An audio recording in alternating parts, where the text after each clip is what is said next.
私はクロニカ。あなたたちがブラッククロニクルと呼んでいるものの原点。つまらない昔話でもよろしければお話しして差し上げましょう。昔々あるところに一人の男がいました。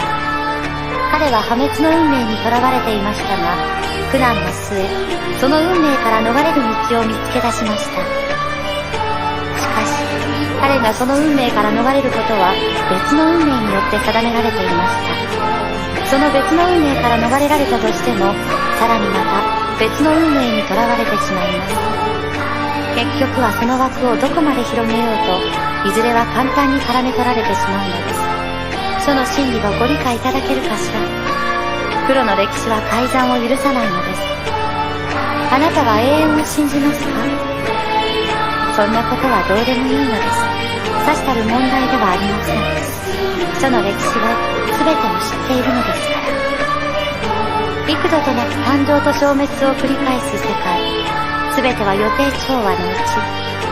書の真理をご理解いただけたかしら。黒の歴史は改ざんを決して許さないのです。結局彼は運命の手から逃れられませんでした。されど哀れむ必要はないのです。私もあなたも誰一人逃れられないのですから、めでたし